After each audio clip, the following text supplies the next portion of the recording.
Bisa Bisa, Ibu. Ibu. Oke, thank you balasannya dan responnya. Kita akan mulai saja ya. Oke, kita belajar hukum pembangunan dan infrastruktur. Ini seru sekali, seperti yang teman-teman lihat di layar ya.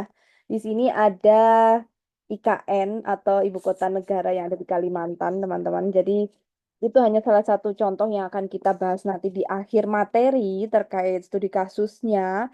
Untuk studi kasusnya tidak ada FGD, nanti ada tugas ya yang Anda kerjakan per individu, sehingga Anda harus memperhatikan materi di awal apa nih yang terkait dengan infrastruktur dan pembangunan. Kenapa seru? Karena ini yang akan menjadi sebuah kawasan bisnis atau menjadi tolok ukur bagaimana sebuah kota itu ramah untuk bisnis atau tidak, kompeten untuk bisnis atau tidak, gitu ya. Oke, apa saja kaitannya? Banyak sekali ya untuk pembangunan infrastruktur ini ada beberapa sektor ya. Di antaranya mungkin ada pengembangannya, ada kawasannya, lalu ada juga tata kota dan sebagainya. Sangat lengkap sekali dan sangat kompleks dan kaitannya dengan etika bisnis. Di sini tentu saja merupakan satu wilayah tertentu untuk lokasi bisnis. Karena kan ada yang namanya kawasan seperti industri itu tidak bisa dekat dengan pemukiman itu sebagai etikanya karena harus ada limbah yang dijaga pembuangannya. Nah, hal-hal seperti ini terkait dengan pembangunan dan infrastruktur ya. Jadi untuk membangun pabrik, membuka lahan usaha yang ada kaitannya dengan polusi, misalnya Anda ingin usaha tambang, timah gitu yang lagi rame ya, atau Anda ingin usaha perikanan dan sebagainya hasil alam yang bahan mentah itu Anda harus belajar tentang hukum infrastruktur, bagaimana dengan dekat pelabuhan, bagaimana pembuangan limbah ke arah mana, jangan sampai dekat dengan rumah sakit dan sebagainya. Nah, ini cukup penting untuk dipelajari karena kaitannya dengan etika kemasyarakatan. Oke, nah kita akan cepat membahas ya tentang pengertiannya seperti apa, penataan ruang. Di sini juga ada pembebasan tanah,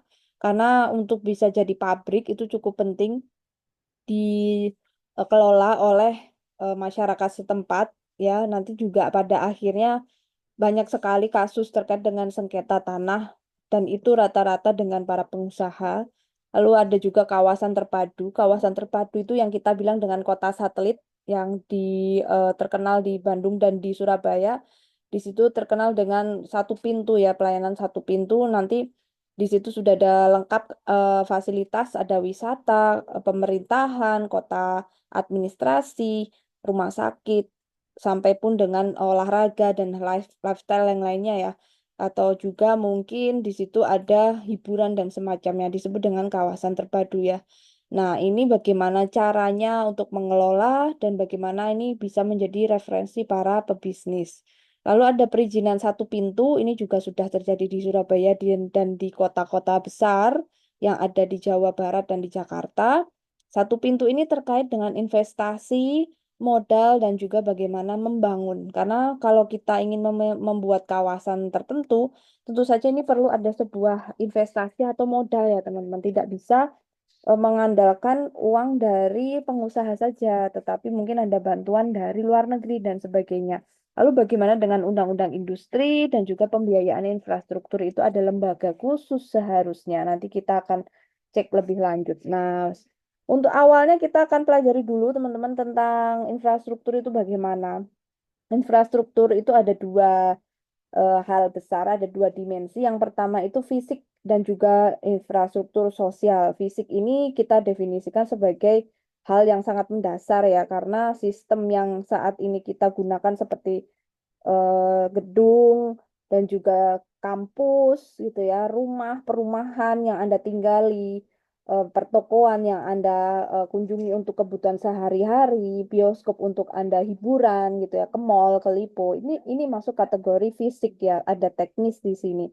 Nah, di sini merupakan sistem yang terstruktur yang diperlukan untuk menjamin sektor-sektor ekonomi dari masyarakat itu sendiri, tapi juga sektor ekonomi untuk sektor yang private atau swasta. Jadi di sini ada dua kepentingan, yaitu publik dan swasta, diberikan sebuah kawasan atau diberikan sebuah wilayah atau fasilitas disebut dengan infrastruktur gitu ya.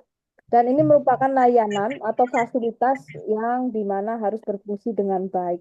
Karena terkadang ada infrastruktur fisik yang belum berfungsi dengan baik, teman-teman. Misalnya belum ada terminal bus ya, belum ada terminal bus, belum ada terminal angkot gitu ya, halte yang layak misalnya. Nah, kita ini PR banget kalau di luar negeri, halte itu sudah sampai ke titik 1 jam sekali angkutannya pasti lewat dan 1 jam sekali pasti berganti gitu ya.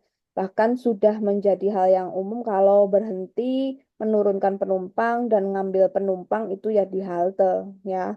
Sampai pun bagaimana cara membayarnya menggunakan kartu. Kalau di Australia tuh menggunakan kartu tergantung usianya. Kalau masih student itu gratis, kalau anak kuliah juga gratis, pekerja separuh harga.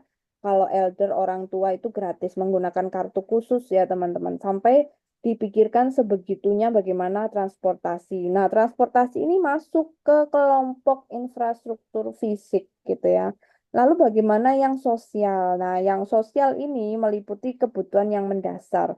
Nah, fisik itu mencakup semua, tapi ketika sosial ini adalah hal-hal berkait dengan kebutuhan masyarakat ya, tidak hanya jual beli yang sifatnya antara sektor swasta dan sektor masyarakat saja. Tapi kalau sudah sosial, ini artinya untuk kebutuhan sosial masyarakatnya, yaitu seperti kesehatan. Berarti butuh infrastruktur sosial berupa rumah sakit, posyandu, gitu ya teman-teman.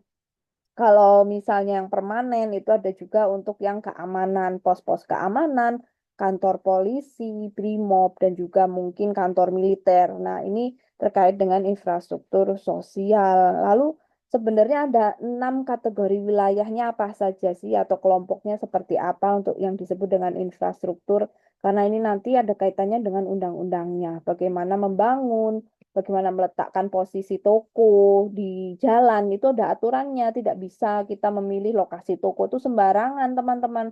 Harus belajar infrastruktur dan juga hukum pembangunan gitu ya. Ini yang paling suka diabaikan ketika udah punya modal, saya mau cari toko, ternyata begitu ada itu wilayahnya bersengketa. Nah, itu kadang kita nggak ngerti. Jadi harus kita pahami benar-benar hukum pembangunan dan infrastruktur tata kota wilayah itu sampai sebegitunya.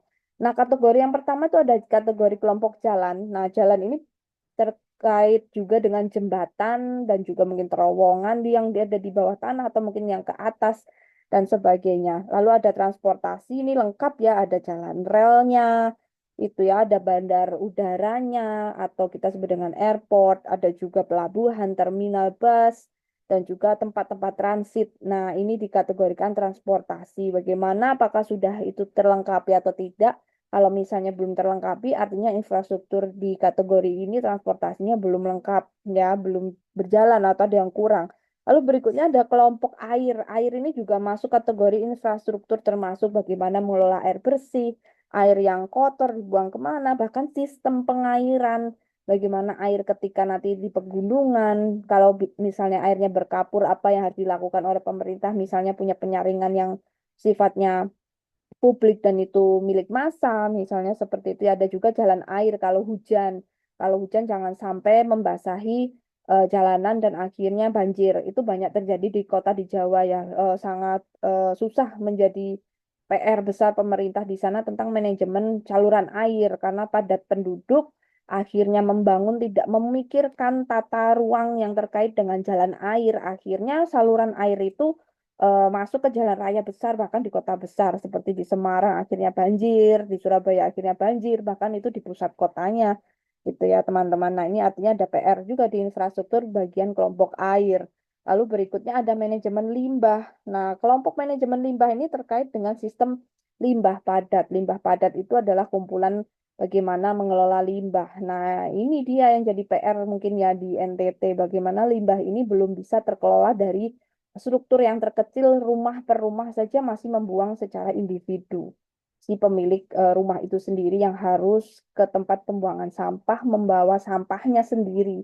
Nah, seharusnya ini sudah menjadi infrastruktur yang otomatis dipikirkan dari skup terkecil yaitu RT RW, masyarakat kelurahan itu sudah harus ada pertemuan rutin bagaimana mengelola sampah apakah membayar orang tiap bulan, lalu iuran per kepala keluarga, begitu ya. Lalu bagaimana dengan daur ulangnya, ya pembuangan yang aman. Nah, ini perlu diperhatikan juga bagaimana tentang manajemen limbah, gitu ya. Lalu berikutnya ada bangunan dan fasilitas olahraga.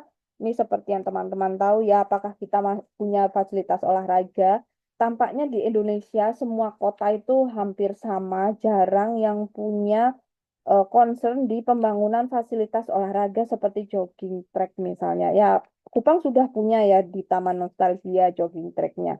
Tetapi ketika membangun hanya sekedar membangun, tidak dibarengi dengan bagaimana merawat. Karena yang namanya maintenance itu juga bagian dari pembangunan. Tidak hanya bisa menciptakan, tapi bagaimana harus bisa mengelola, memaintenance, dan juga membawa ke warisan cucu dan cicit ya supaya bisa terpakai seterusnya. Itu juga bagian yang penting ketika membangun sebuah infrastruktur. Lalu ada juga distribusi untuk energi dan produksi. Ini yang dikategorikan dengan pembangunan pabrik. Begitu kira-kira teman-teman ya. Jadi sudah paham ya bagaimana kategori infrastruktur. Lalu tidak lepas kaitannya 6 kelompok tersebut itu harus disusun dalam sebuah wilayah atau ruang. Kita bilangnya adalah penataan ruang tertentu. Nanti ada yang ruang dengan ruang lingkup kabupaten, kota, provinsi, hingga nasional begitu ya. Nah, ini undang-undangnya saya beri warna biru di sini karena inilah yang akan kita pakai yaitu penataan ruang ya. Tapi kalau untuk undang-undang infrastruktur ada sendiri, kalau ini hanya khusus penataan ruang, yang kita bilang penataan ruang itu adalah bagaimana menyusun. Kalau Anda nonton ini, nonton, kalau Anda mungkin pernah main video game The Sims ya, menata kota, Anda harus menyusun bagaimana perumahannya, bagaimana di situ ada rumah sakitnya, fasilitas yang lain ya. Lalu ada pasar, lalu ada pabriknya. Tidak bisa pabriknya itu tidak boleh dekat dengan perumahan, pemukiman. Ada aturannya di situ di gamenya juga tidak bisa diletakkan di perumahan. Lalu ada juga perbankan, rumah sakit, apa kampus, SD, SMP, sampai juga perguruan tinggi juga harus ada, bahkan tempat hiburan juga harus ada gitu ya. Dan yang paling mahal itu menempatkan fasilitas yang tersier yaitu hiburan ya. Yang paling utama yang basic needs yang terkait dengan infrastruktur sosial itu seperti rumah sakit. Rumah sakit, pasar, sekolah itu wajib ada ketika membangun sebuah penataan wilayah pemukiman, teman-teman ya. Dan tata ruang ini kan tidak bisa sembarangan. Seperti yang tadi sudah disinggung, kalau mau membangun pabrik, kawasan pabrik tidak bisa dekat pemukiman. Dan di situ ada di Undang-Undang 26 2007, begitu kira-kira ya. Nah, bagaimana asasnya dan tujuan serta manfaat dari penataan ruang? Tentu saja yang perlu diperhatikan adalah keserasian, bagaimana menata untuk perkantoran di sebelah mana, untuk kampus di sebelah mana, hutan hujannya sebelah mana, ruang terbuka publik untuk jogging track di sebelah mana. Jadi tata letak aturan kesemuanya itulah disebut dengan tata ruang, teman-teman. Dan asasnya harus serasi, harus juga selaras, seimbang gitu ya. Dan juga tentu saja keberlanjutan, yaitu memaintenance, menjaga, mengelola, tidak hanya membangun lalu rusak ditinggalkan begitu saja. Nah, ada juga kebersamaan, kemitraan. Jadi bisa saja loh membangun itu eh, ada kerjasamanya. Misalnya seperti Taman Jomblo yang ada di Bandung yang waktu itu dibangun oleh Kang Emil itu ya, mantan ini ya, gubernur di Jawa Barat. Ya membangunkan khusus, ya membuatkan khusus taman terbuka publik untuk anak muda yang jomblo di situ. Jadi dibuatkanlah kursi yang menghadap ke tembok sendirian untuk yang benar-benar jomblo banget gitu ya. Kalau misalnya jomblonya sudah agak mau hilang, jadi bawa pacarnya bisa di kursi yang berdua. Lalu di situ dilengkapi dengan fasilitas internet gratis karena Kang Emil tahu banget bahwa anak-anak jomblo di usia itu tuh sangat fakir kuota, jadi butuh banget kuota internet. Jadi ini yang dimaksud dengan kawasan-kawasan yang terkait dengan kebersamaan dan di situ ada juga ketika membangun Taman Jomblo itu dia bekerja sama dengan perbankan ya sehingga mungkin di situ ada tenan-tenan perbankan khusus di jam-jam tertentu lalu ada promo-promo juga ikut di situ karena pembangunannya menggunakan pendanaan dari salah satu bank komersial gitu ya teman-teman.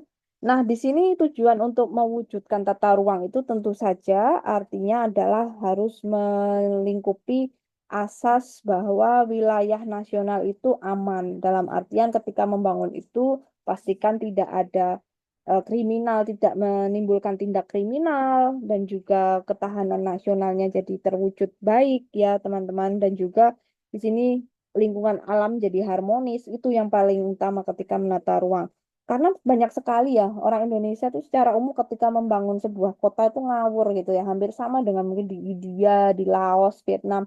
Katanya kita sudah masuk ke tahap Indonesia negara maju ya, tahap 4 otomasi. Tapi membangun tata ruang aja masih banjir, masih polusi, masih antri, mobilnya macet.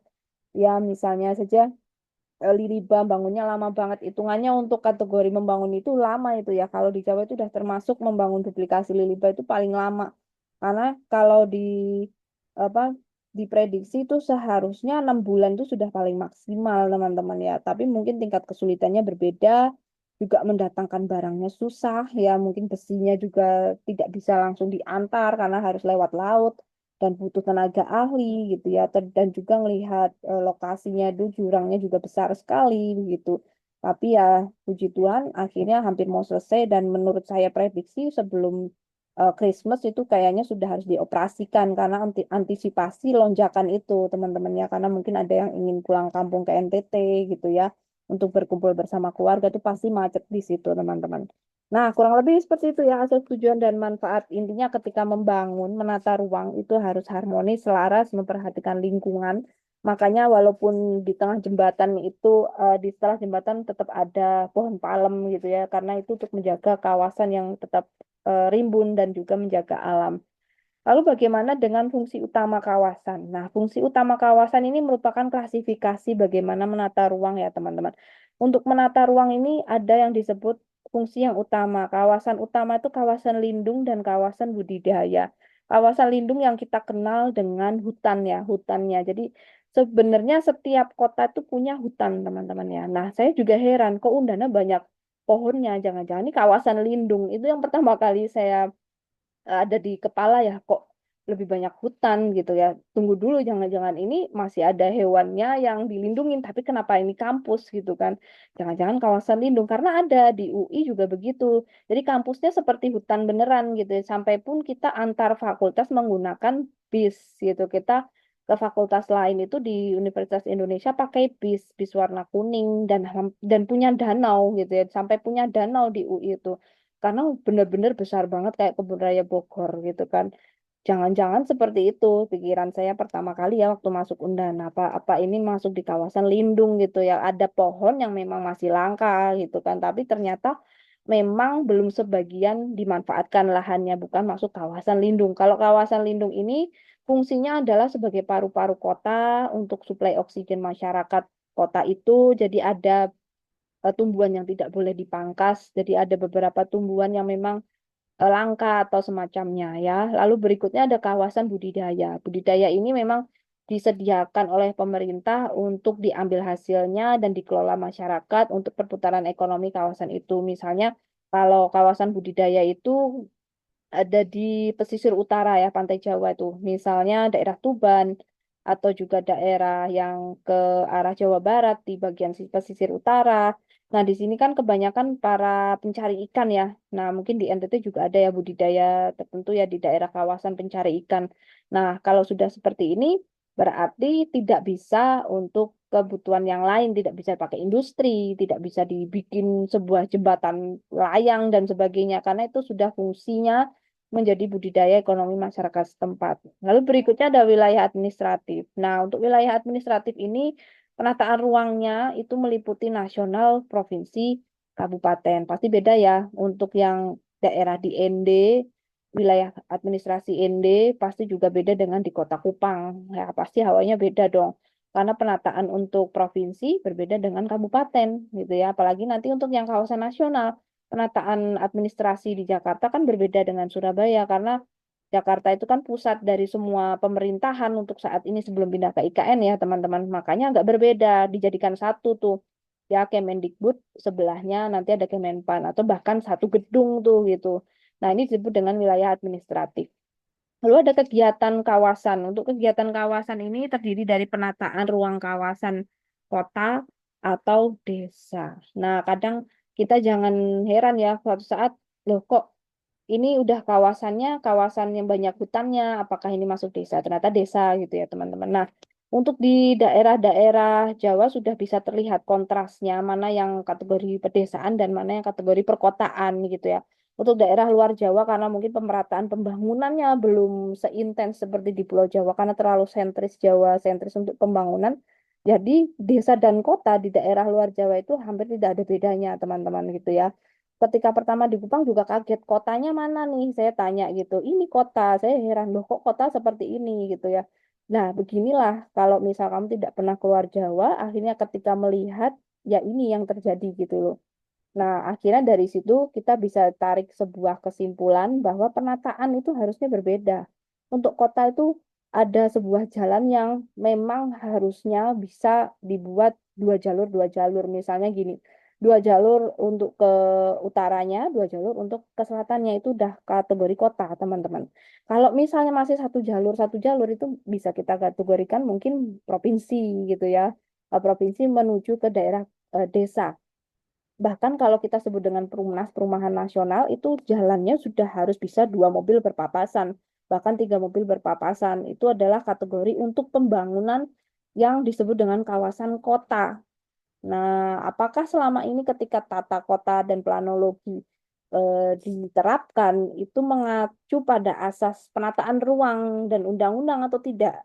Nah, jangan-jangan ketika membangun pemerintah orang-orang PU-nya, PU di sini kan orang yang membangun ya, yang punya tugas melakukan pembangunan di wilayah provinsi tidak memahami tentang tata ruang dan undang-undang ini, jangan-jangan tidak pernah belajar hukum tata ruang begitu. Nah, akhirnya yang kita kategorikan kota mau saling berpapasan mobil tidak bisa, padahal kita sebut kota. Nah, ini jangan-jangan penataan ruangnya ada yang bermasalah. Itu banyak yang terjadi. Nah, kita hanya bisa berharap ya dan menunggu dengan bagaimana ke depannya nanti ya dengan terpilihnya beberapa pasangan-pasangan yang baru ya teman-teman, pasangan politik baru semoga bisa membawa perubahan ya ke kota Kupang ini dan juga NTT. Ya, kita berharap banyak teman-teman. Oke, untuk nilai strategis kawasan, nah nilai strategis kawasan ini ada bagi tiga, yaitu untuk kawasan nasional, provinsi, dan kabupaten kota itu juga sama. Jadi penataan ruangnya harus dibedakan, yang mana nasional. Kalau di Jawa yang berbeda hanya jalan saja ya teman-teman. Jalan dan bagaimana bentuk gedung itu sih. Kalau untuk fungsinya masih sama. Jalan dalam artian kalau kita bilang jalan provinsi, karena di sana itu jaraknya sering menggunakan mobil jarak jauh. Biasanya untuk yang provinsi itu lebih ke lebar dan juga ada tanda di tengah jalannya itu berwarna kuning dan panjang. Kuning dan panjang di tengah jalan ya seperti marka jalan kita bilang yang cat gitu ya dibuat cat panjang sekali kalau jalan tol habis itu ada jalan antar provinsi gitu kita bilangnya misalnya kita mau dari Jawa Tengah ke Jawa Timur gitu ya dari Jawa Tengah ke Jawa Timur menggunakan jalan raya.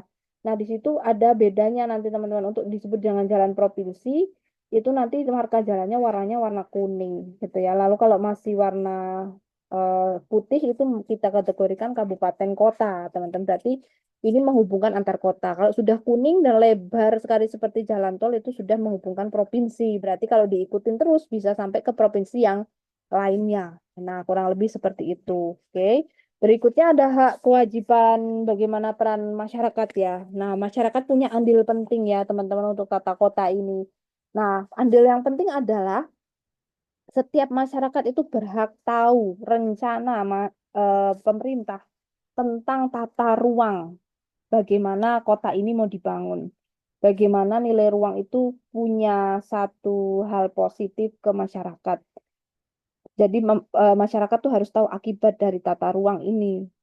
Terus pemerintah juga ketika ada ganti rugi dan sebagainya, masyarakat ini punya hak juga mengganti kelayakan gitu loh, mendapatkan ganti yang layak atas kerugian gitu. Karena ada juga tanah yang harus diambil gitu kan, tanah yang harus diganti ke oleh pemerintah untuk dijadikan jalan raya, untuk dibangun infrastruktur yang lain itu diganti rugi ya teman-teman. Nah, kurang lebih begitu. banyak sekali terjadi ketika pembangunan jalan tol gitu ya. Ketika terjadi pembangunan jalan tol itu banyak yang akhirnya kakak yang disuruh pindahkan, direlokasi, dapat ganti rugi kurang lebih 1 miliar gitu ya teman. Kalau pembangunan jalan tol rata-rata 500 sampai 1 M ya. Waktu itu di daerah Kabupaten Gunung Kidul, teman-teman di Yogyakarta di bagian selatan itu kan terkenal dulu dengan daerah yang cukup ini ya pendapatannya minim sekali, lalu diberikan kesempatan pemerintah untuk diperluas wilayah sektor ekonominya. Akhirnya dibuat JLS, Jalur Lintas Selatan Pulau Jawa, nanti akhirnya bisa menghubungkan Jawa Barat ke Jawa Timur melalui daerah Gunung Kidul. Lalu itu harus menghapus sekitar 100 kepala keluarga. Jadi banyak rumah yang kosong di tengah gunung yang cadas ditinggalkan pemiliknya, lalu digunduli, lalu ditebang gitu ya, dijadikan jalan dan katanya per kepala keluarga itu mendapat 1 miliar, teman-teman. Nah, itu dia kurang lebih ya untuk penggantian ya. Lalu ada juga bagaimana mengajukan keberatan kalau misal tidak ingin digusur itu juga merupakan hak. Lalu ada juga pembatalan izin dan lain sebagainya. Jadi masyarakat juga berhak tahu ya kalau kotanya ingin dirubah, diganti, itu harus ditransparansi. Seharusnya seperti itu ya teman-teman. Harus ada informasi minimal lewat yang kita sebut dengan media massa yang ada di koran. Nah, kurang lebih seperti itu. Lalu bagaimana kalau ada sengketa? Ada penyidikan dan juga ada ketentuan pidana. Nah, ini yang dimaksud adalah ketika kita digusur ya, ketika tiba-tiba kita digusur karena ternyata surat-suratnya tidak lengkap dan ini menjadi hak pemerintah tanahnya. Otomatis ini harus diselesaikan di ranah secara perdata, teman-temannya, dan juga penataan ruang ini masuk ya, hukum tata ruangnya juga masuk dan ini masuk ke pengadilan atau bisa juga di luar pengadilan ya. Di sini ada juga undang-undangnya yaitu di KUHP tapi masih di 26 2007. Oke, kurang lebih seperti itu. Jadi jangan heran kalau suatu saat Anda melihat kok ada nih ribut-ribut masalah tanah gitu ya. Dan kebetulan memang di daerah Yogyakarta itu paling rawan sekali masalah tanah. Karena nilai tanah di Jogja sudah hampir setara dengan nilai yang ada di Jakarta dan Bali. Jadi ketika ingin membeli tanah di sana itu susahnya minta ampun gitu ya. Bahkan per meternya itu sudah ada yang berapa juta rupiah begitu. Karena itu menjadi kota wisata ya. Kota wisata nasional itu harga tanahnya mahal sekali, apalagi untuk di daerah yang tengah kota ya teman-teman. Nah, rata-rata ketika berhasil membeli itu perlu dicek untuk surat-suratnya karena selalu hampir sering banyak surat-surat yang digandakan atau banyak surat yang diduplikasi. Jadi ketika sudah punya tanah di Jogja itu rata-rata jangan bersenang hati dulu, kita harus cek ya ke badan tanah. Jangan-jangan ada yang juga punya sertifikat yang sama gitu loh. Apalagi untuk daerah kawasan yang tengah kota itu rata-rata banyak dimainkan teman-teman. Nah, itu sering banget ya. Sering banget di daerah Jogja seperti itu. Untuk tanah itu luar biasa banyak sengketanya teman-teman karena di situ nilai uangnya sangat tinggi sekali ya. Ketika ada tanah kosong di sana itu tidak bisa nganggur selama sebulan, pasti udah jadi kafe, pasti udah jadi kos-kosan, pasti udah jadi homestay, selalu begitu. Pasti udah jadi besoknya Pizza Hut, besok udah jadi Domino's gitu, udah jadi tempat kuliner tiba-tiba dalam waktu 1 bulan. Dan itu rata-rata bukan punya orang Jogja asli ya, rata-rata orang Jakarta, orang Surabaya, pejabat, ya, ada yang pencucian uang juga gitu ya. Jadi seperti itulah kira-kira. Lalu berikutnya kita masuk ke pembebasan tanah. Nah, ini yang disebut pembebasan tanah itu apa sih teman-teman? Nah, sebelumnya kita pelajari dulu sejarah perkembangannya ya. Jadi pembebasan tanah ini ada di Undang-Undang Nomor 2 2012. Pembebasan tanah untuk pembangunan dan kepentingan umum. Nah, waktu itu di daerah Semarang, mungkin cerita sedikit ya, akan dilakukan pembuatan jalan tol baru ya di daerah Mangkang kurang lebih. Nah, di daerah Mangkang akan dilakukan pembuatan jalan tol baru. Nah, kebetulan ayah punya tanah di daerah situ. Akhirnya dipanggil ya sama pemerintah kabupaten kota Semarang untuk diminta informasi. Apakah benar ini semua warga yang punya tanah di kawasan ini lalu diinformasikan itu masuk ke jalur yang menjadi perluasan jalur tol dalam kota, lingkar dalam kota. Sehingga diambil keputusan untuk diambil pemerintah, diganti rugi oleh pemerintah dan akan dilakukan pembebasan gitu. Jadi tanah yang sudah dimiliki perorangan, sertifikat perorangannya itu ganti rugi oleh pemerintah. Nah, kurang lebih seperti itu ya teman-teman. Bayangkan yang kita tiap hari tengok tanahnya, ada pisang yang kita ambilin gitu, ada padinya yang kita ambilin gitu. Tiba-tiba besok sudah jadi jembatan layang yang tinggi sekali yang sudah bukan lagi kebun gitu ya. Nah, itu disebut dengan pembebasan tanah untuk kepentingan publik. Nah, ini sudah ada untuk undang-undangnya dari tahun 61 ya, teman-teman ya. Lalu berkembang hingga tahun 2012 itu yang paling akhir sekali ya tentang undang-undang tidak ini ya, undang-undang pembebasan tanah. Lalu biasanya pengadaan dan pencabutan hak-hak atas tanah ini ya, karena kita yang punya hak kan, masyarakat sipil punya hak, dicabut hak masyarakat sipilnya, dibebaskan lalu diganti rugi. Nah, di sini harus mengikuti undang-undang yang lain.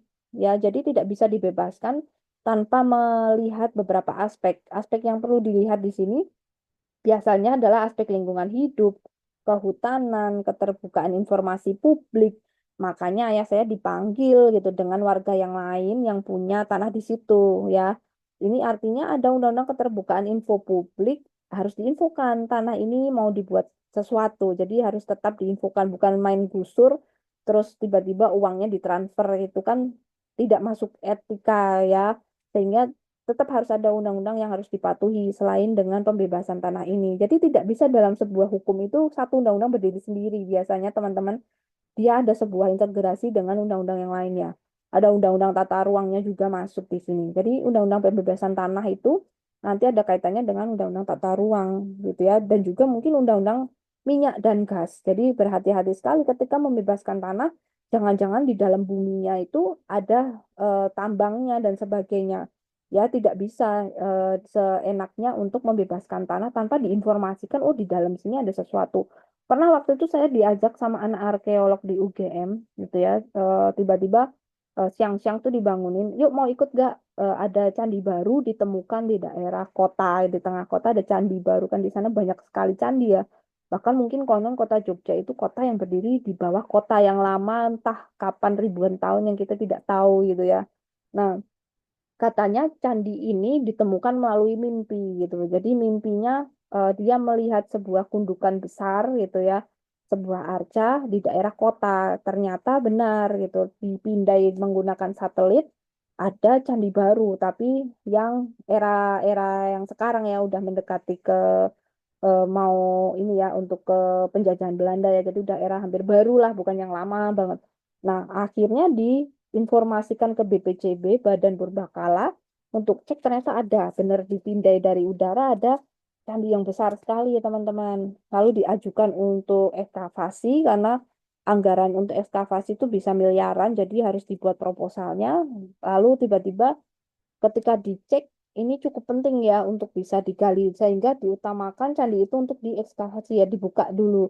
Nah, proses pembukaannya itu ketika dipindai itu luar biasa banget di atasnya itu warga padat penduduk teman-teman. Ketika kita cek lokasi ya, hasil pindainya itu ada di tanah yang atasnya itu rumah penduduk padat. Ketika kita ke sana itu ada lapangan sepak bola, ada juga ibu-ibu lagi cuci baju, anak-anak lagi lari-larian. Ini yakin nih ada kota di bawahnya ini. Ada dong pasti. Nah, akhirnya prosesnya panjang ya, sampai bertahun-tahun teman-teman. Didatangkanlah tim khusus untuk bertemu dengan ketua RT, RW-nya ya. Karena kita lihat di situ satu wilayah itu sudah sampai ke kelurahan, teman. Sudah hampir membesar wilayah candinya tuh sampai ke wilayah kelurahan kalau dibongkar. Akhirnya kita yang mau melihat sisi yang puncaknya dulu kan ketika dipindah itu ada di satu RT. Nah, Pak RT-nya kita temui, Pak, kita ingin melakukan penggalian gitu ya. Tetapi Anda harus direlokasi, dua warga direlokasi, dua kepala keluarga direlokasi, dua rumah.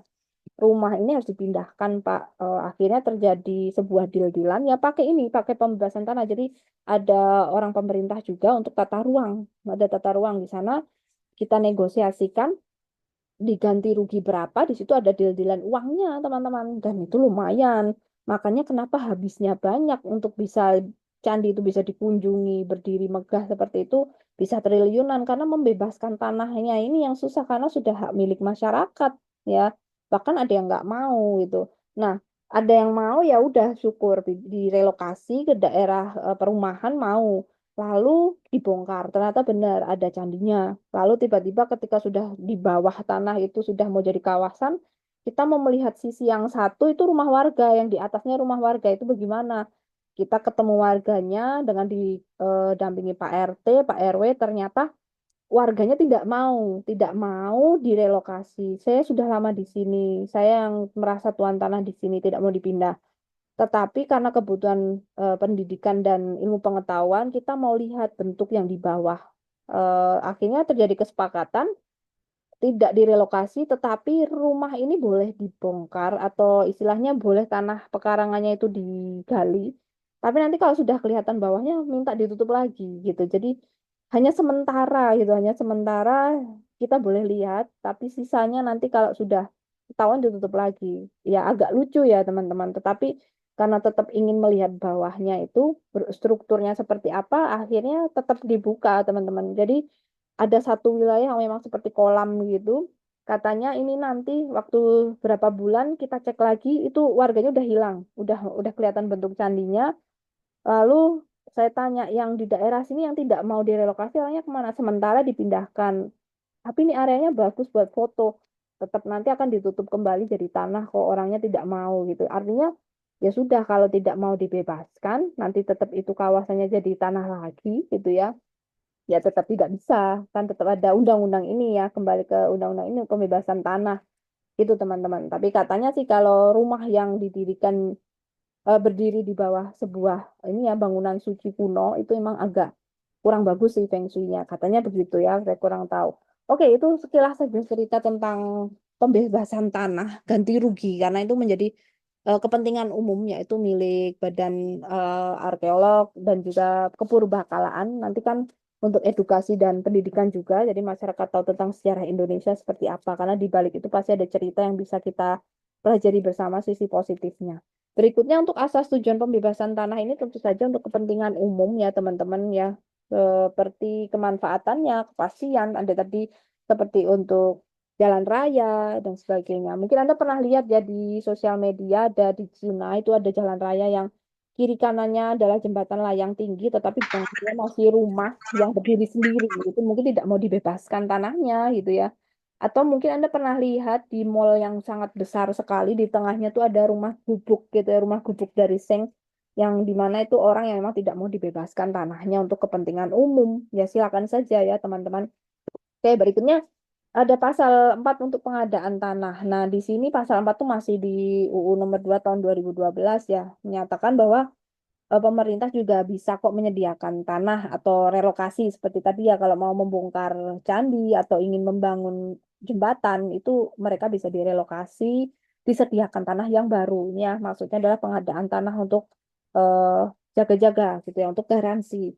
Lalu ada juga di pasal 31 untuk ganti rugi. Nah, bu ganti ruginya berapa? Tergantung ya nanti untuk kepentingan yang bagaimana itu masuk kawasan nasional, provinsi atau kota berapa meter, nanti itu ada hitungannya teman-teman, dapatnya berapa ratus juta itu ada. Berikutnya di pasal 45 ini di tahun masih di Undang-Undang Nomor 2 tahun 2012 terkait pembebasan tanah. Ini kita ke pelepasan tanah instansi. Nah, di sini untuk objek umumnya, misalnya tadi ingin dibangun untuk kantor, gedung, dan sebagainya. Kantornya ini mungkin kantor pemerintahan, ingin dibangun untuk jalan layang, dan sebagainya ya. Ini masuk ke pasal 45. Lalu pasal 55 dan 56, di sini pengadaan tanah gitu ya, yang terkait dengan hak untuk mengetahui. Jadi, di sini masyarakat harus tahu ya, tanah ini untuk apa, dibangun untuk bagaimana gitu ya. Bahkan waktu itu di daerah mana ya, tahun daerahnya Pak Soeharto, di era Orde Baru, itu ketika ingin membangun waduk ya, waduk saya lupa Gajah Mungkur apa ya. Jadi ada waduk di daerah Jawa Tengah besar sekali ya, karena kan waktu itu sempat dilanda kekeringan sehingga butuh penampung air besar ya, air hujan dan dijadikan solusi itu berupa satu desa ditenggelamkan gitu ya. Satu desa harus direlakan untuk dijadikan waduk penampung air hujan yang besar sekali sehingga satu desa harus pergi gitu dan pindah ke desa yang lain. Nah, ini diinformasikan terlebih dahulu ya teman-teman. Jadi ini kategorinya di pasal 5556 wajib diberitahu, jangan tiba-tiba diganti rugi terus Anda pindah dan 4 tahun ini mau dijadikan apa gitu kan. Nah, ini perlu diinformasikan ya. Yang penting adalah informasinya. Oke, saya mau cek dulu apakah masih on nih. Takut pingsan lagi 16:17. Masih on ya? Masih, Bu. Masih. Oke, yang mau Masih. tanya langsung. Masih, Bu. Masih. Syukurlah masih mendengarkan saya yang bercerita ya. Jadi kalau mau tanya langsung ya di chat room, dapat poin, jangan takut. Silakan mau tanya tentang yang ada di Kupang boleh atau yang Anda lihat boleh gitu ya. Saya sangat berharap Kupang bisa berubah gitu ya terkait dengan infrastrukturnya terutama ya. Tapi menurut saya sudah enak sih, tidak macet tuh sudah enak. Apa ya yang kurang ya, oh mungkin ini ya yang kelompok tadi limbah ya, sampah itu mungkin ya. Berikutnya kawasan terpadu atau kita bilang KEK, KEK, KEK ya, KEK ini kawasan ekonomi khusus, gitu ya, kawasan ekonomi khusus. Saya lupa mau memberikan gambar di sini waktu saya jalan-jalan di kawasan pegunungan Dieng, ke gunung ini ya, gunung yang berapi di sana. Jadi gunung berapinya bukan berapi lahar, tetapi gunung yang ada panas buminya. Aduh, itu saya tidak tahu kesasar di sebuah desa di mana satu desa itu dia tinggal kayak di Cina ya, saya lupa. Itu desa yang isinya gunung tapi ada uap panas yang tersimpan di dalam gunung. Jadi mereka itu seperti hidup di dinding gunung yang mengeluarkan uap panas. Ya, padahal ini merupakan kawasan yang cukup berbahaya dan saya baru tahu itu merupakan kawasan geoekonomi geostrategi. Jadi saya sempat berfoto di sana ada PLTU-nya dan dijadikan pusat listrik tenaga uap gitu ya, pusat listrik tenaga uap. Jadi ada satu kawasan yang memang untuk dijadikan sumber energi alam gitu ya teman-teman. Nah, ini yang kita kategorikan di Undang-Undang 39 2009, nih kawasan ekonomi terpadu. Nah, kita sudah punya belum ini di Kupang? Kalau belum punya ya pantas mati lampu terus karena kita tidak punya pembangkit seperti ini gitu. Harusnya kita punya untuk kawasan ekonomi terpadu, geoekonomi, geostrategi. Karena ini merupakan sumber apa ya istilahnya istilah bahan bakarnya untuk menyalakan listrik gitu loh. Kalau tidak punya minimal air. Tapi sepertinya karena panas daerahnya di sini itu harusnya yang sumber panas ya geotermalnya. Bisa sih geostrateginya seperti di daerah waktu itu ada kok yang mirip-mirip seperti ini yang memanfaatkan panas dan angin itu di selatan Jogja kalau tidak salah daerah Kabupaten Bantul itu membuat kincir angin besar-besar dekat kawasan pantai ya di bagian selatan dan juga membuat papan seperti papan penyimpan panas ya, penyimpan panas itu tenaga surya. Jadi ketika malam hari satu desa itu menggunakan listrik dari panas yang sudah tersimpan seharian. Bahkan mereka punya air panas gitu ya teman-teman. Nah, ini bisa masuk kategori KEK, kawasan ekonomi terpadu. Jadi di sini merupakan pengembangan dan pembangunan infrastruktur yang ada di Indonesia untuk kebutuhan pembangunan ekonomi, begitu ya. Dan biasanya ini perlu penanaman modal. Jadi tidak mungkin tiba-tiba ada, jangan-jangan mungkin di sini kurang investornya, makanya kawasan terpadunya belum muncul gitu ya, teman-teman. Jadi pastikan investor itu mau bekerja sama sehingga masyarakatnya nanti juga terpenuhi dan nanti timbal balik dari itu mendapatkan nilai dari investasi juga ada, gitu ya. Nah, kawasan ini biasanya meliputi apa saja? Nah, ini kawasan selain untuk apa namanya sumber energi, ada juga kawasan industri. Ya, kita belum ada industri ya. UMKM sih ada industri yang bersifat kerajinan ya. Baru industri kecil yang sifatnya kerajinan. Kalau industri yang besar, menengah itu menggunakan pabrik gitu ya, mesin ya yang juga menggunakan ada pembuangan limbahnya. Kalau di sini paling industri itu baru sekelas yang menengah itu maksimal mungkin Moke gitu ya. Lalu ada juga madu gitu kan. Belum sampai yang menggunakan limbah besar ya yang beracun, yang cukup berbahaya harus ditangani pengelolaannya. Nah, itu sudah yang besar gitu ya, teman-teman. Baru sampai menengah ya atau juga tenun masih masih masih aman lah limbahnya itu cukup aman ya teman-teman. Nah, Ada juga kawasan berupa terpadu yang disebut area ekspor, ada juga yang area impornya, atau juga ekonomi yang lainnya, teman-teman. Atau juga kawasan pariwisata. Nah, kalau di daerah Yogyakarta, itu daerah kota tengah. Sebenarnya yang kita sebut Jogja itu bukan daerah utara, selatan, barat, timur. Jadi yang dimaksud Jogja itu sebenarnya hanya keratonnya, teman-teman. Jadi di istananya Sultan itu saja kita sebut dengan Jogja. Jadi kalau sudah masuk ke daerah Bantul, kabupaten yang ada pantainya, daerah Gunung Kidul yang tadi tanahnya cadas, itu bukan Jogja. Jadi kalau kita tanya dari Jogja, tapi dia bilang kabupatennya ada di Wates, berarti dia bukan Jogja. Dia masuk ke pemekaran Kabupaten Kulon Progo, gitu ya. Nah, kalau sudah seperti itu, ini bisa kategorinya mereka punya kawasan ya. Kalau di daerah kawasan wisatanya, pariwisatanya ya di kota tengah Jogja itu yang ada keratonnya, yang ada pohon beringin kembar yang menjadi pusat wisata dan juga daerah Malioboro. Yang lain-lain dan sebagainya, pertokoan, mall dan sebagainya itu bukan Jogjanya, itu Kabupaten Sleman dan kabupaten yang lain ya teman-teman. Nah, kurang lebih seperti itu. Lalu ada juga kriteria untuk pembentukannya seperti apa sih gitu ya. Pembentukan KEK-nya itu bagaimana? Ini ada di nomor 39 di 2009 karena harus dibuat zona khusus. Jadi membangun kota itu ada zonanya. Makanya tadi saya bilang kalau bangun rumah oke deh gampang kita bikin game, kita bikin game The Sim City gitu ya simulasi. Saya sempat main berkali-kali tapi gagal di ketika mau menambahkan wisata pantai udah penuh warganya meminta wisata tidak bisa saya penuhi ya karena saya gagal mendatangkan investor susah banget sih gamenya teman-teman. Jadi di situ ada zona khusus ya, ada pengolahan industri juga harus kita pikirkan, pengembangan teknologi kita pikirkan, ada juga zona ekonomi yang lain, pariwisata, bahkan yang terkenal itu yang terselubung adalah zona ini ya kayak judol ya. Di setiap kota itu ternyata ada zona itu ya, zona gelap kalau kita bilang ya. Bahkan konon memang itu terbesar untuk suplai kota ya, suplai pendapatan kota itu yang zona gelap itu, tapi kita tidak pernah diinfokan karena itu kan istilahnya masih off the record gitu ya teman-teman. Yang kita pelajari secara umum yang terkait energi itu kan pariwisata, tapi ternyata yang support terbesar ternyata kebanyakan setiap kota itu ternyata zona gelap itu ya teman-teman yang dunia malam dan sebagainya ya. Ternyata seperti itu di mana-mana begitu. Tetapi kalau mencari datanya tidak ada karena ditutup rapat-rapat. Kalau tidak nanti tidak bisa imbang APBN-nya. Yaitu sekilas cerita aja.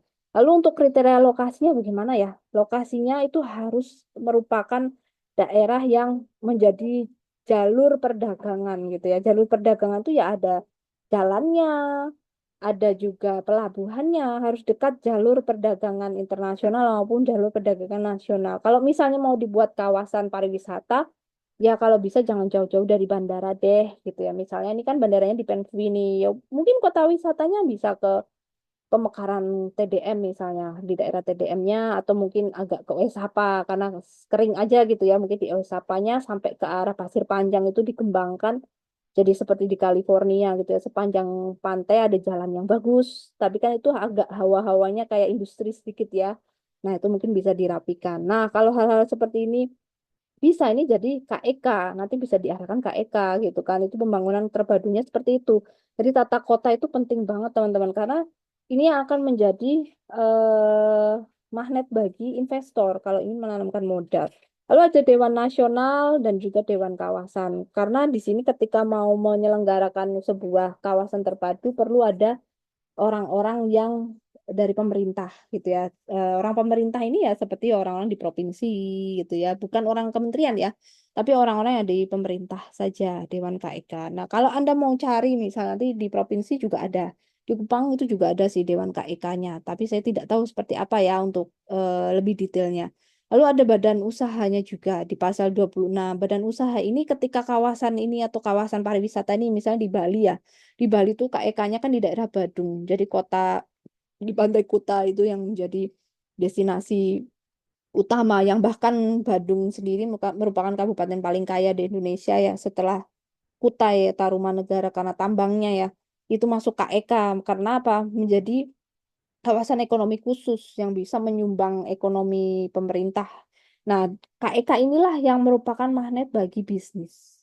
Makanya orang tertarik untuk menanamkan bisnisnya bekerja sama. Itu karena ada KEK ini, ada kawasan ekonomi khusus. Mana nih pusat pariwisatanya? Karena ibaratnya ada gula, ada semut. Kalau di situ terpadu, ya akhirnya masyarakat akan ke situ. Nah, saya barusan baca di Instagram, saya lupa namanya Kim Soo Hee ya. Jadi ada artis Korea yang senior. Dia itu tidak pernah main film, tapi ternyata sudah kaya tiap hari dapat uang dari hasil eh, sewa lahan parkir gitu. Dia punya sewa sebuah gedung, persewaan lahan parkir yang berupa gedung dan gedungnya itu di kawasan Cheongdam-dong sama di Gangnam. Jadi bentuk gedungnya itu 5 lantai ke bawah tanah, 5 lantai ke atas tanah gitu. Jadi hanya menyewakan itu saja dia sudah 1 tahun 500 miliar. Karena apa? Di kiri kanan kawasannya si Kim So Hee punya lahan parkir itu merupakan area padat wisata. Ada wisata kecantikan misalnya. Di situ dermatologis di situ semua ya orang operasi plastik pada di Cheongdam semua. Seluruh dunia kan ke situ.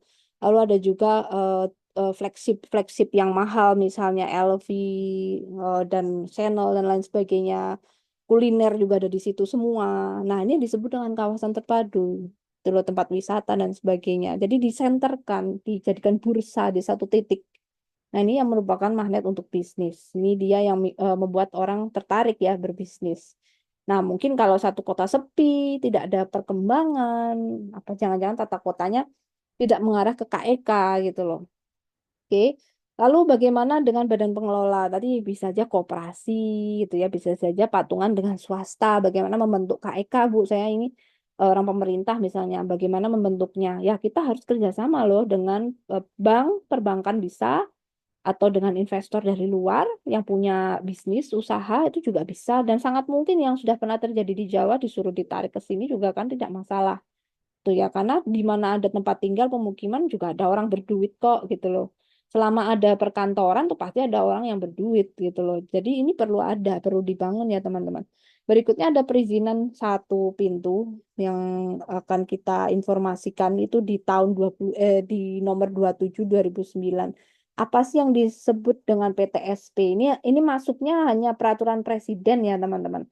Jadi di sini satu pintu untuk penanaman modal. Misalnya nih, teman-teman sudah punya pekerjaan, tiba-tiba teman-teman ingin ikut membangun kota gitu ya.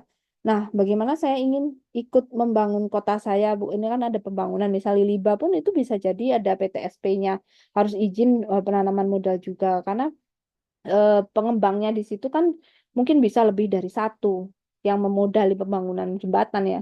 Nah, ini harus berdasarkan PTSP yang ada, teman-teman ya, harus di lewat satu pintu perizinannya. Karena penanaman modal itu harus dicek bagaimana background mereka selama ini memiliki arus kas yang baik atau tidak, gitu ya.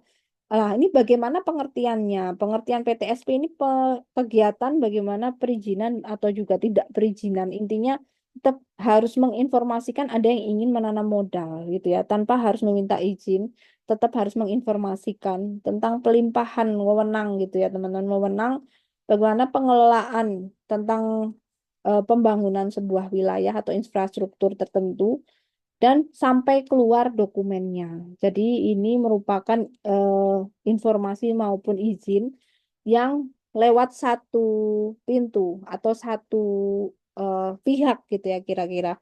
Nah, di mana ini punya tujuan yang juga sama penting ya teman-teman seperti Dewan KEK, di mana tujuannya ini harus terbuka, harus jelas uangnya kemana. Ini yang saya takutkan atau banyak orang takutkan ya.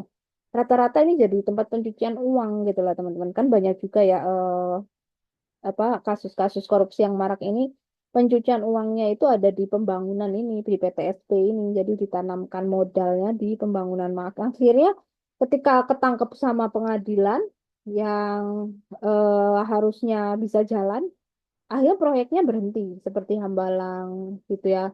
Akhirnya proyek-proyek itu banyak berhenti. Jangan-jangan yang saya lihat di Kupang yang di daerah pesisir pantai yang besar-besar bagus itu berhenti. Bahkan ada ya di daerah Pasir Panjang itu yang proyeknya berhenti. Nah, itu kenapa gitu ya? Nah, ini bisa jadi ini atau mungkin yang lain. Banyak sebab, teman-teman. Ya, ada gedung yang tiba-tiba berhenti, sudah dibangun tidak dioperasikan. Nah, ini ada kaitannya mungkin ada yang bersengketa terkait dengan kepemilikan atau penanaman modalnya bermasalah. Nah, akhirnya PTSP ini yang menjadi dasar atau acuannya, teman-teman ya. Lalu bagaimana untuk penanaman modal di bidang penanaman modal? Ya macam-macam ya, ada resikonya itu juga harus diperhatikan karena ada resiko kerusakan lingkungan, jadi harus dicek kembali gitu kan. Karena ada dampak yang harus ditimbulkan ketika membangun ya, teman-teman. Lalu untuk pembiayaannya dilakukan oleh siapa gitu kan. Ini biasanya pembiayaannya ketika membangun gedung fasilitas pemerintah maupun jembatan itu kita masukkan ke APBN tapi kan ini masuk ke APBD ya. Lebih tepatnya ke APBD atau bisa jadi kalau ini skalanya nasional misalnya yang minta Bapak Jokowi waktu itu untuk membangun tol laut di beberapa provinsi ya jelas masuk APBN ya. Tol laut ini kan yang disebut dengan pelabuhan ya, pelabuhan terpadu. Jadi dari kawasan industri ke pelabuhan. Jadi kurang lebih seperti itu. Lalu ada pelaporan koordinasi ya tentu saja kita perlu menginformasikan ya kalau misal sudah ada yang menanamkan modal oh dari Cina, oh dari Taiwan. Nah, ini perlu progresnya diinformasikan secara berkala ya, dikoordinasikan juga gitu. Ada beberapa badan yang mengkoordinasikan pelaporan ini ya, teman-teman. Kita biasanya menyebutnya BKPM gitu. Itu badan terkait dengan izin satu pintu untuk modal. Lalu berikutnya terkait dengan industri. Nah, bagaimana membangun sebuah industri? Nah, ini yang kita maksud industri ini industri yang industri semua lini ada industri kecil, industri menengah, industri strategis. Strategis itu terkait dengan minyak dan gas dan energi gitu ya. Atau juga industri yang terkait dengan ini ya tenaga listrik, air dan sebagainya. Nah, kita harus tahu ya teman-teman untuk kawasan industri ini ada jenisnya banyak sekali ya. Ada kawasan industri yang disebut dengan industri hijau dan juga industri yang strategis. Nah, untuk kategori industri yang hijau ini ya termasuk kawasan yang memang nanti limbahnya sangat minim ya. Industri hijau ini proses produksinya sangat efisien, efektif, dan menggunakan sumber daya yang berkelanjutan. Jadi tidak mencemari lingkungan. Ini disebut dengan industri hijau. Industri hijau biasanya terkait dengan alam atau pengolahan limbah ya. Biasanya di gunung-gunung gitu ya. Air itu PLTU itu maksudnya industri hijau, tapi juga kadang asapnya hasil ininya listriknya juga perlu dicek kembali ya. Kalau yang strategis ini biasanya yang menguasai hajat hidup orang banyak ya, seperti nuklir yang ada di Fukushima itu juga akhirnya masuk industri strategis ya. Lalu juga ada juga PLTU, PLTA. Kalau ada PLTU, PLTA-nya tuh biasanya daerahnya jarang mati lampu ya teman-teman, karena bisa menghasilkan energi sendiri.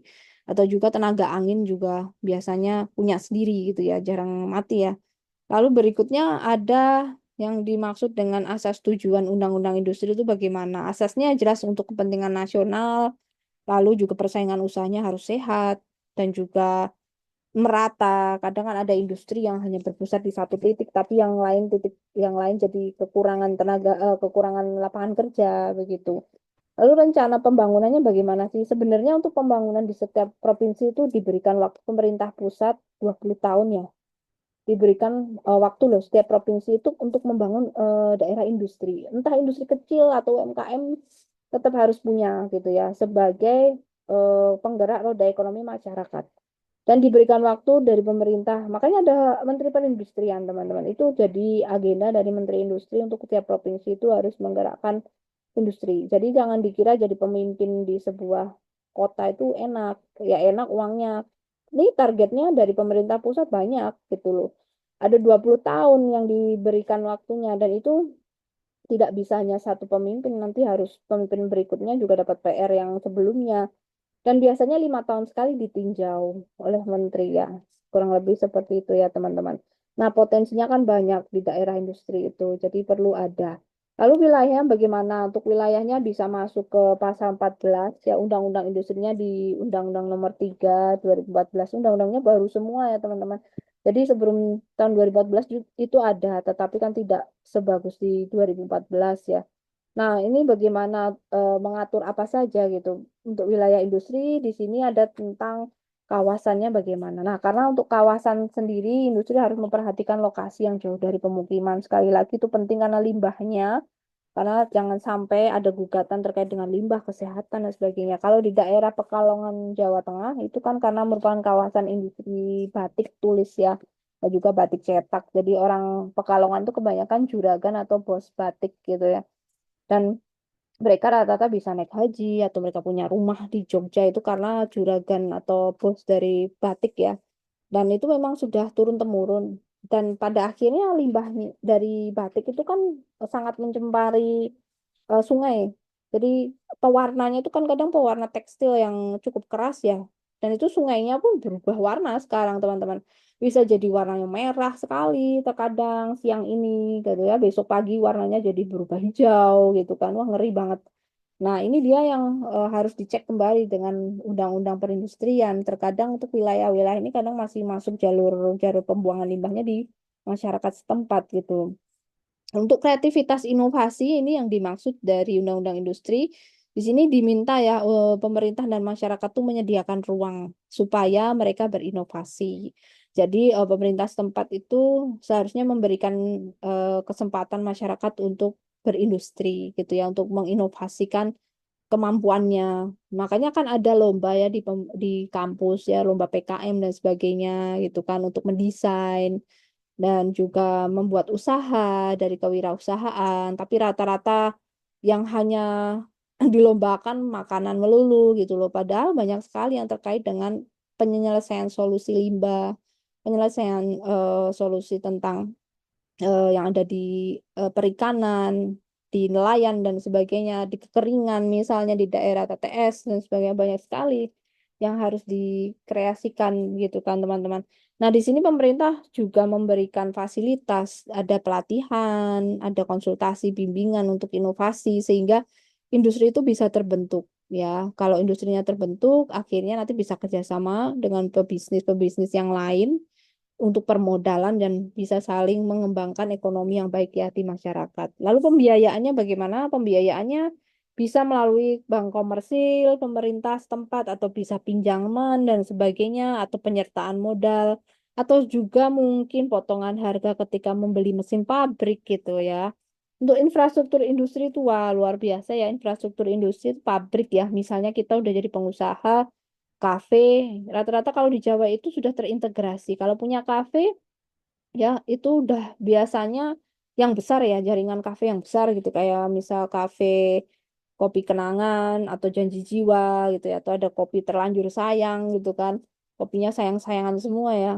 Nah itu mereka punya yang namanya kebun kopi sendiri rata-rata. Dan mereka ini setiap berapa bulan sekali ya ownernya si kafe kopi ini mengecek ya bagaimana hasil kebunnya, menyisihkan cara menyisihkan kopi yang baik, mereka harus ngecek kembali. Tapi jauh daerahnya ya, kebun kopi itu hanya ada di daerah pegunungan-pegunungan Sumbing dan daerah di Temanggung ya. Kalau misal kafenya di kota Jogja, rata-rata kopinya itu ada di daerah pegunungan. Dan juga setelah jadi, mereka juga membiayai para petani kopi gitu ya.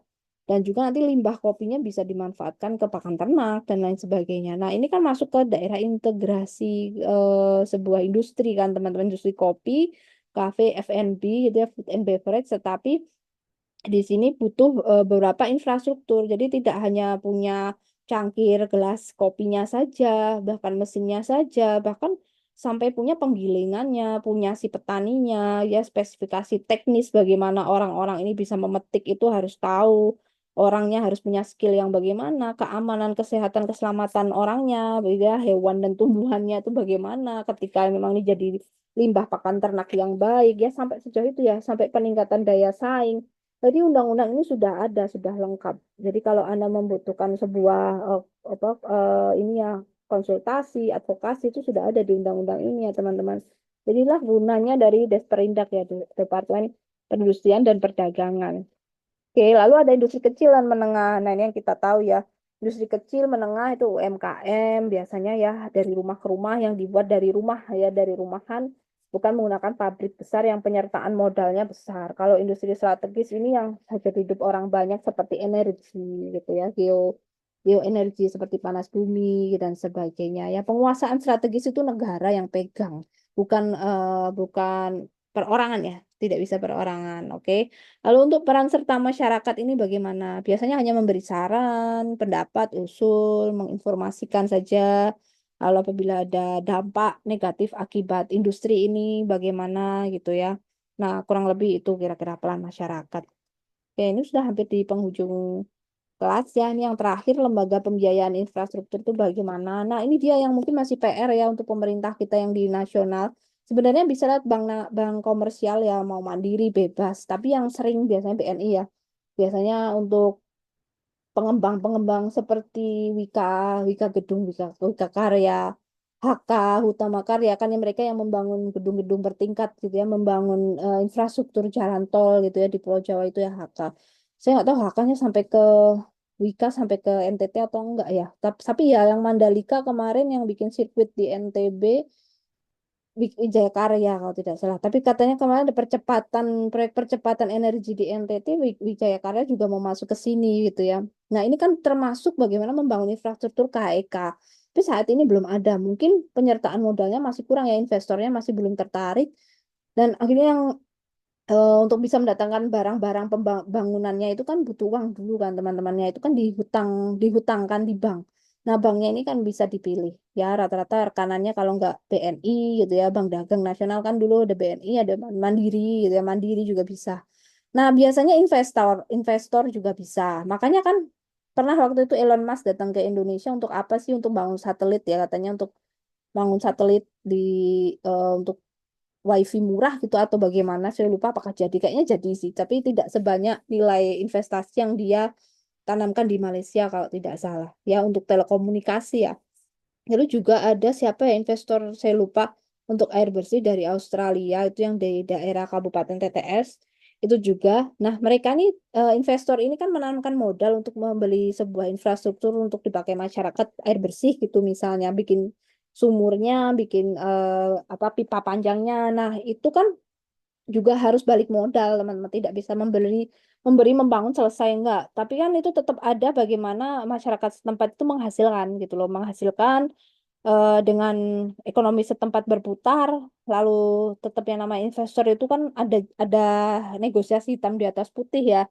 bagaimana nanti bisa balik modal lagi berapa persen kalau kalian berjualan apa saya dapat sekian persennya dari saya sudah membangunkan air bersih ini biasanya itu ya rata-rata negosiasinya di situ dapat sekian persennya dari modal gitu teman-teman dari modal yang sudah dibangunkan oke nah kita sebutnya di jangka menengah dan panjang menengah tuh bisa 10 tahun gitu ya panjang ya 20 tahun ke atas rata-rata kalau bangunannya besar gedung bertingkat jalan tol itu masuk kategori ya jangka panjang ya teman-teman. Kalau Liba kurang lebih nanti jangka panjang karena dipakainya juga panjang. Mungkin juga biayanya lebih besar gitu ya. Lalu ada juga makanya kolaborasinya nih dengan para pengusaha. Tadi saya bilang ada pemilik-pemilik bos besar ya dari Amerika juga boleh gitu. Silakan saja dari Cina juga boleh. Nah, sejak eranya Pak Presiden Jokowi itulah banyak banget investor-investor dari luar negeri ya. Tapi akhirnya kan kita dihitung hutangnya jadi banyak. Itu yang dimaksud dengan hutang infrastruktur pembangunan. Itu. Lalu ada berbeda dengan pembiayaan industri. Jadi sebenarnya ini beda ya. Kalau mau bangun industri dengan infrastruktur itu beda. Kalau bangun industri itu misalnya mau bangun PLTU gitu. Misalnya Indonesia mau bikin PLTN. Mau di Kupang mau ada didirikan eh, ini ya pembangkit listrik tenaga nuklir misalnya mau ditaruh di Kupang gitu misalnya karena di Jawa kan nggak mungkin. Lalu misalnya mau ditaruh di Kupang. Nah, ini kan masuk kategorinya industri ya. Kalau ketika ada PLTN itu harus ada infrastruktur PLTN-nya. Jadi fasilitas yang melingkupi industri itu disebut dengan infrastruktur ya. Misalnya tadi infrastruktur bagaimana jalannya gitu dan juga bagaimana rumah para pegawainya, limbahnya, alurnya, airnya itu infrastruktur. Jadi infrastruktur itu adalah aksesoris kiri kanan dari sebuah kawasan gitu ya teman-teman. Jadi belum ada sih undang-undang khusus ya untuk infrastruktur itu sendiri. Jadi aksesoris-aksesoris kecil itu belum ada undang-undangnya sebenarnya. Makanya dari awal tentang infrastruktur nggak ada adanya industri, adanya undang-undang tentang apa tadi pembebasan tanah, tata ruang. Jadi belum ada undang-undang infrastruktur, belum ada. Makanya Indonesia kalau bangun tuh semrawut ya sembarangan gitu. Kadang ada pemandangan alamnya bagus. Saya juga heran wah pemandangan alam bagus nih menghadap ke pantai Pasir Panjang. Tapi kok ini dibangun gedung di tengah gitu kan. Jadi akhirnya nggak kelihatan view-nya. Kalau misalnya ini sudah paham tentang tata ruang dan infrastruktur, view itu ada undang-undangnya tidak boleh ditutup sama bangunan. Jalan juga tidak boleh dipakai tempat parkir. Nah, ini sudah ada aturannya, teman-teman. Makanya ketika usaha di luar negeri itu susah sekali karena aturannya sudah terbentuk, sudah ketat. Di Indonesia masih belum ketat gitu ya teman-teman. Oke, sudah selesai materinya. Silakan kalau ada yang mau tanya, ada atau tidak silakan raise hand. Sebutkan nama dan NIM juga boleh di chat room. Kalau tidak ada, saya lanjutkan ya. Ini adalah studi kasus. Saatnya kita berdiskusi, tapi karena ini menyingkat waktu ya teman-teman, saya tidak adakan diskusi deh. Mungkin kita bisa bahas minggu depan ya untuk diskusinya. Saya mau melihat jawaban dari masing-masing teman-teman. Jadi silakan nanti jawabannya dibuat ditulis ya, dijawab ditulis di Microsoft Word sebanyak 150 kata atau nanti dicek di Microsoft Word kan kelihatan penghitung katanya ada 150 kurang lebih 15 baris. Udah maksimal segitu, jangan banyak-banyak. Pertanyaannya hanya ada dua, hanya ada dua kurang lebih ya. Nah, kasusnya seperti apa? Nanti dikumpulkan di Google Classroom. Jadi ditulis di ditulis di Microsoft Word, dijawab di Microsoft Word, disubmit di Google Classroom. Waktunya 1 minggu, baru nanti minggu depan kita cek kembali jawaban teman-teman seperti apa, gitu ya.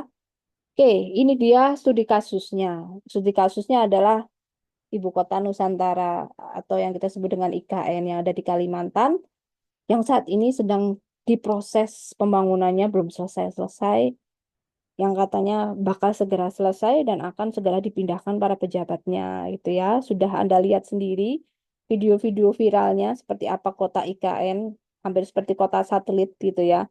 Nah, bagaimana membangun infrastruktur ibu kota Nusantara gitu ya. Kenapa bukan di Kupang aja, Bu, gitu ya. Karena mungkin dipikirnya Kupang itu dekat dengan Jawa. Karena ketika sudah lewat laut yang agak besar, artinya sudah ada kesenjangan yang luar biasa, gitu ya. Oke, seperti apa ya pembangunannya, gitu kan, teman-teman. Nah, permasalahannya itu seperti apa sih? Oke, permasalahan yang ada, kita cek dulu ya.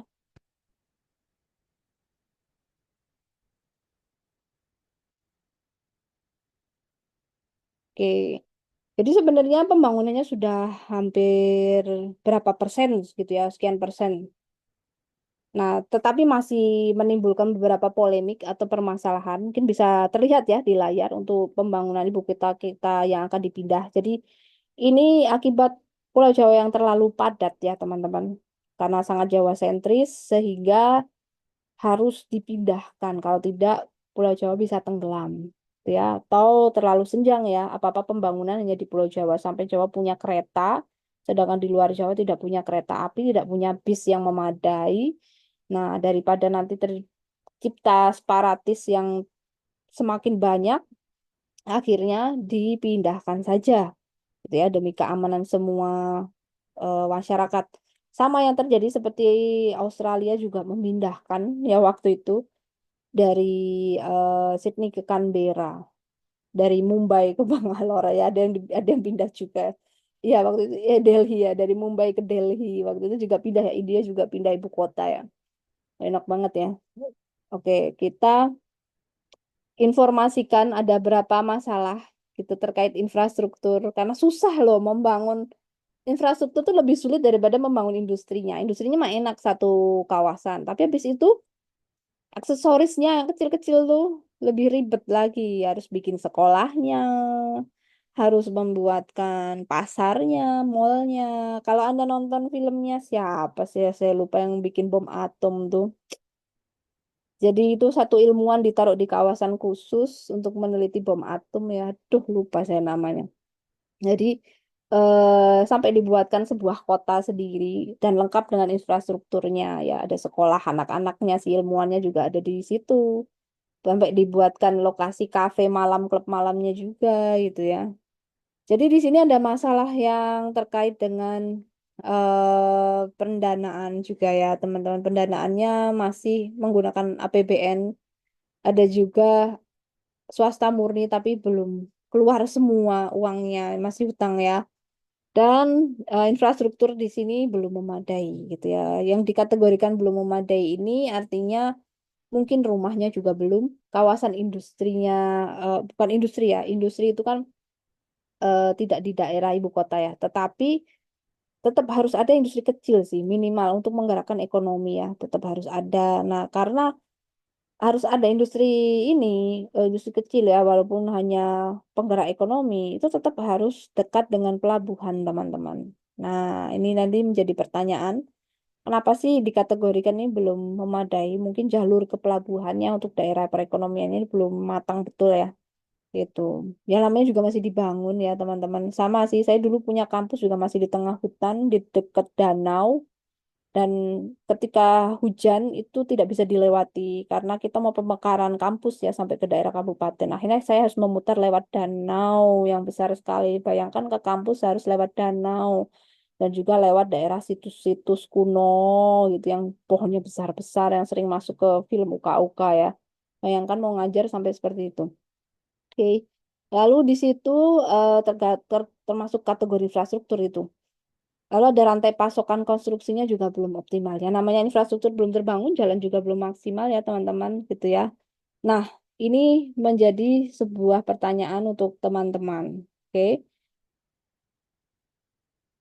sudah bisa terlihat di layar untuk pertanyaannya. Jadi pertanyaannya adalah karena kita sudah tadi mereview sejenak permasalahan infrastruktur terkait dengan belum lengkapnya infrastruktur yang memadai, yaitu kawasan industrinya juga belum tercipta. Karena nanti stres loh. Kalau nggak ada kawasan industri, artinya yang mau jualan kebutuhan mereka yang dipindahkan ini siapa?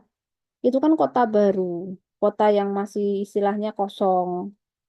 Mallnya belum ada. Lah, kalau dibuatkan mall yang ngisi barangnya siapa? Kalau mau ngisi barang otomatis kan harus ada perputaran ekonomi lah, gitu ya, minim-minim eh, hasil penduduk setempat, walaupun hanya Indomaret, Alfamart kan jualan warga setempat juga oke ya.